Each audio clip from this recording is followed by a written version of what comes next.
Today's recipe is banana bread, which I don't know if you remember, but through the first lockdown we all went a bit crazy and baked lots of banana bread.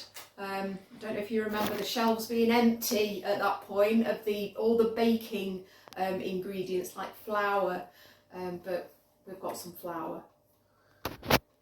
So as per normal, don't forget your hygiene, long hair up, wash your hands, gel nails, cover with gloves if you've got some, and get your apron on.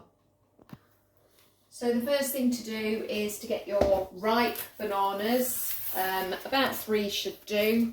I've got 3 quite large ones there. Peel them and you're going to chop them up into quite small pieces. Just be careful with the knife. I've kind of got one that's not that sharp really, but it nicely cuts things up. And then you're going to mash those up. So you can either use a masher if that's easy for you. It is quite difficult at this stage, but get mashing with that. Or you can use a fork. You kind of do it like that, but that would probably take a really long time. So a masher is probably the best way forward. So, oh, that's almost mashed. There's a bit of a workout there. Just try and scrape off all your excess. And then just give it a bit of see if there's any large lumps left. It's probably easier to finish it with the fork. But that's all mushed. Oh, go on, no, leave it. Leave it. Okay, so I'm just weighing out the flour right now. This should be about 250 grams. Yeah, that'll do. And to that, we are going to add a teaspoon of baking powder and a little bit of salt, so I'll make sure we don't put too much of that in. About that much should do, and just give it a bit of a mix up there. Next stage is to weigh out your caster sugar. It should be about 200 grams. That'll do, a little bit over, not the end of the world. Now to weigh out your butter.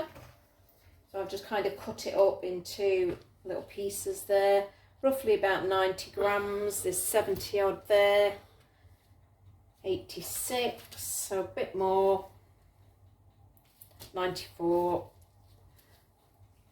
91 will do, there we go. I'll put that into your bowl. And we are going to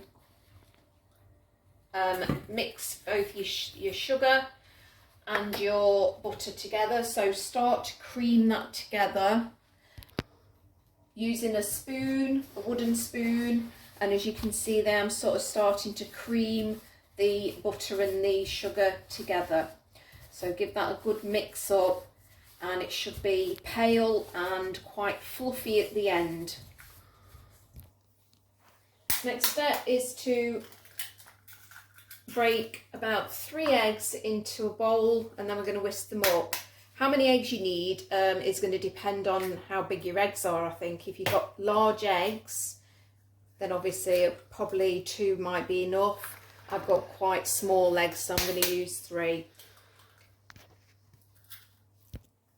And then just whisk them up on a low speed.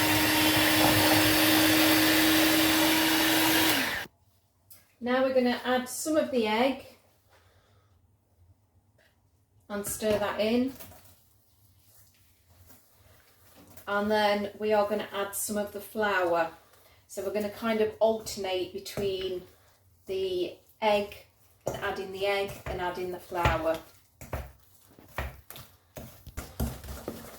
You may have to stir this quite quickly.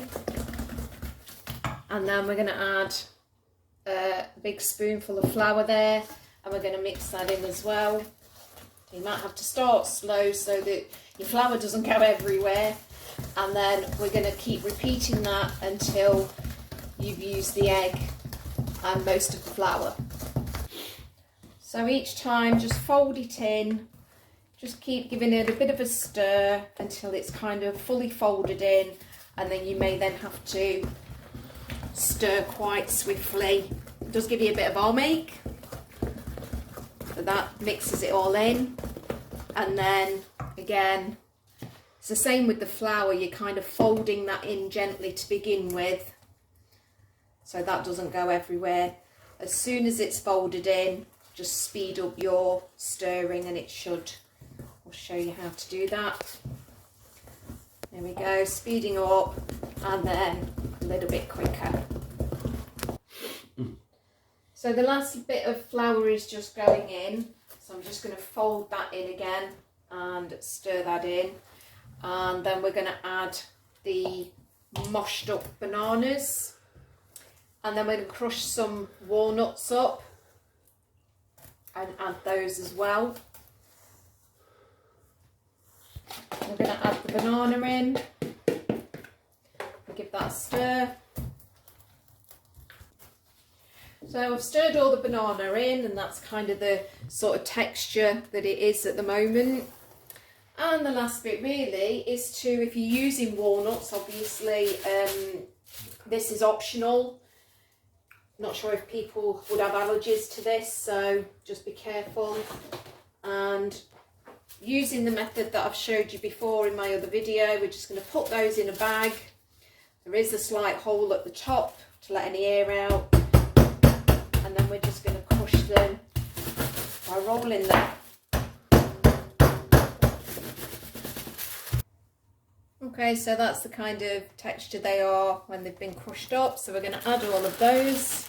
We're going to stir them in, and you're going to grease your baking tin or your loaf tin if you're using a loaf tin. It doesn't have to be a loaf tin, but obviously if you want it bread kind of shape, you would need a loaf tin. I actually haven't got one. We've had to kind of make one out of a foil tray, but it'll do. But make sure you grease that before you put this in so it doesn't all stick. So just empty all your mixture into whatever tin you are using to bake it. You're going to eat it anyway, so it doesn't really matter too much about what tray you use, what shape it is. But if you do want your bread to be sort of bread shaped, then use a loaf tin. And that's going to go in the oven on, I would say, about 106, quite a low heat, about 160. If you've got a fan oven, maybe 170 or 80 if you've got a normal oven. And that actually takes quite a long time to bake, so we're going to leave that for about 70 minutes.